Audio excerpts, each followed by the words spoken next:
Hello നമസ്കാരം. ഞാനിപ്പോൾ ഉള്ളത് തിരുനാവായാണ്. ഗംഗാ ആരതി കാണാൻ ഭാഗ്യം കിട്ടാത്തതുകൊണ്ട് തിരുനാവായിൽ നടക്കുന്ന കുംഭമേള കാണാം, അവിടെയുള്ള നിള ആരതി കാണാം എന്നുള്ള ഒരു ആഗ്രഹത്തോടെയാണ് ഇവിടെ എത്തിയത്. അപ്പം ഞാൻ കുറച്ച് നേരത്തെ എത്തി ഇവിടെ. അതുകൊണ്ടുണ്ടായ ഗുണം എന്താന്ന് വെച്ചാല് പിന്നെ ഈ ഇതിന്റെ ഒരുക്കങ്ങൾ, ഈ നിള ആരതിയുടെ ഒരുക്കങ്ങൾ മുഴുവനായിട്ട് കാണാൻ പറ്റി എന്നുള്ളതാണ്. എങ്ങനെയാണ് ആരതിയുടെ വിളക്കുകൾ തയ്യാറാക്കുന്നത്, എങ്ങനെയാണ് അതിൽ എന്താണ് കത്തിക്കുന്നത്, പിന്നെ അവരെന്തൊക്കെയാണ് അതിൽ ഉപയോഗിക്കുന്നത്, എല്ലാം എനിക്ക് കാണാൻ പറ്റിട്ടോ. അത് നിങ്ങളെയും കാണിച്ചു തരിക എന്നുള്ളതാണ് ഈ വീഡിയോന്റെ ഉദ്ദേശം. ഇപ്പോൾ കണ്ടില്ലേ, ഒരു വിളക്ക്, നാഗത്തിന്റെ ഒരു ആകൃതിയിലൊരു വിളക്കാണ് ഇവർ ഉപയോഗിക്കുന്നത്. പിന്നെ അതല്ലാതെ വേറെയും ഉപയോഗിക്കുന്നുണ്ട്. പിന്നെ ഇതിൽ കത്തിക്കുന്ന സാധനങ്ങൾ കാണില്ലേ, ഈ പരുത്തി കൊണ്ടുള്ള ഒരു ഒരു റൗണ്ട് ഷേപ്പിലൊരു സാധനം നെയ്യിൻ്റെ അകത്ത് കുഴച്ചിട്ടാണ് ഇത് വെക്കുന്നത്. ഇവരിത് പരുത്തി ദീപം എന്ന് തന്നെയാണ് ഇവിടെയുള്ള ആൾക്കാരോട് ഇതെന്താണെന്ന് ചോദിച്ചപ്പം ഒരു പരുത്തി ദീപം എന്ന് തന്നെയാണ് പറയുക. അപ്പൊ ഇത് ഈ നാഗവിളക്കിൻ്റെ അകത്ത് ഓരോന്നായിട്ട് വെക്കുകയും അതിന് ഓരോ നമ്മൾ സാധാരണ തിരിയിട്ട് കത്തിക്കുന്ന പോലെ തന്നെ ഇതിന്റെ ആ ഓരോ ഈ ഷേപ്പുകൾ അതിൽ വെക്കുകയും ഇത് കത്തിക്കുകയാണ് ചെയ്യുക. ഇവര് ഭയങ്കര ശാന്തതയോടെയും ഭയങ്കര ഭക്തിയോടെയാണ് കേട്ടോ ഈ പരിപാടികളെല്ലാം ചെയ്യുന്നത്. അത് കണ്ടു നിൽക്കാൻ തന്നെ ഭയങ്കര രസമാണ്. പിന്നെ ഈ ആരതി ഒഴിയാൻ നിർമ്മിക്കുന്ന ഈ തറകൾ, ആ ഒരു പ്രത്യേക തറകളൊക്കെ ഉണ്ടാക്കി, അതൊക്കെ വുഡും എല്ലാം വെച്ചിട്ടാണ് ഉണ്ടാക്കിയത്.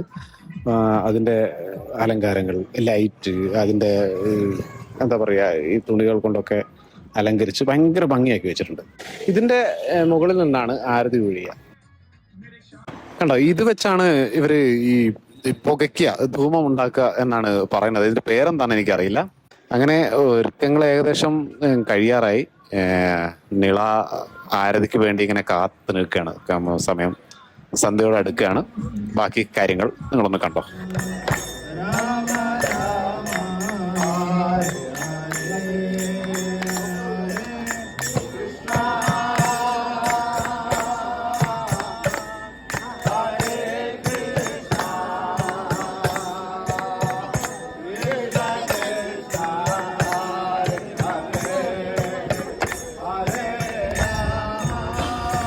അങ്ങനെ ഏറെക്കുറെ ഇവരുടെ പരിപാടികളൊക്കെ കഴിഞ്ഞു, ഒരുക്കങ്ങളെല്ലാം കഴിഞ്ഞു.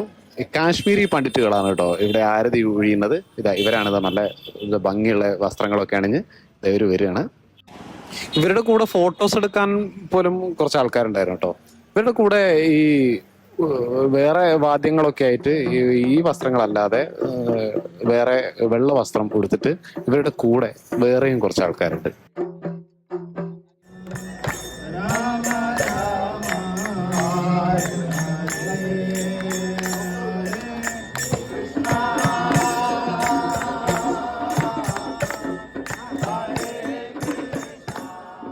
അങ്ങനെ സന്ധ്യയായി, പിന്നെ ലൈറ്റുകളൊക്കെ തെളിഞ്ഞു. ഇനി നിള ആരതിയുടെ സമയമാണ്.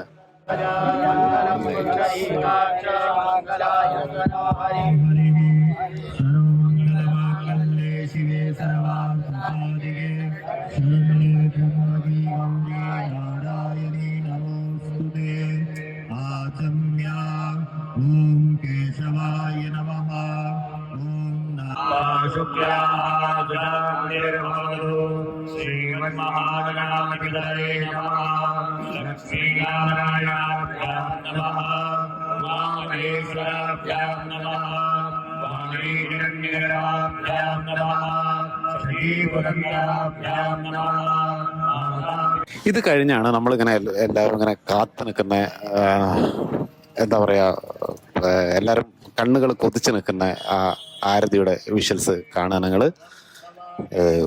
ഒരിക്കലെങ്കിലും വന്ന് കാണണം. ഭയങ്കര ഭംഗിയാണ് കാണാൻ. ഇപ്പം ഞാൻ ഇത് ചെയ്യുന്ന സമയത്ത് ഇവിടേക്ക് പ്രവേശനമില്ലായിരുന്നു. ആ പാലത്തിലൂടെ ആൾക്കാർക്ക് വരാൻ പറ്റൂലായിരുന്നു. അത് കാരണം ദൂരെ നമ്മൾ നവാമുദ ക്ഷേത്രത്തിന്റെ ആ പടിക്കെട്ടിലിരുന്ന്, അതായത് നിളയിലേക്ക് ഇറങ്ങുന്ന പടിക്കെട്ടിലിരുന്നായിരുന്നു ആൾക്കാർ കാണുന്നത്, ഇത് കണ്ടുകൊണ്ടിരിക്കുന്നത്. അത് ഭയങ്കര ഭംഗിയാണ് കേട്ടോ കാണാൻ. അത്രയും ദൂരത്തുനിന്ന് കാണാനും ഭയങ്കര ഭംഗിയാണ്. പക്ഷെ ഇപ്പം പാലത്തിലൂടെ ആൾക്കാർക്ക് വരാം, തൊട്ടടുത്ത് നിന്നിട്ട് നമുക്ക് ആരതി കാണാം. ഭയങ്കര ഭംഗിയാണ് ഇത് കാണാൻ. ഒരിക്കലെങ്കിലും വരിക. ഇനിയും കുറച്ച് ദിവസങ്ങൾ കൂടി ഈ മഹാമാഘ മഹോത്സവം ഉണ്ട്. വന്ന് കണ്ടില്ലെങ്കിൽ ഇത് നിങ്ങൾക്കൊരു നഷ്ടം തന്നെയാണ്.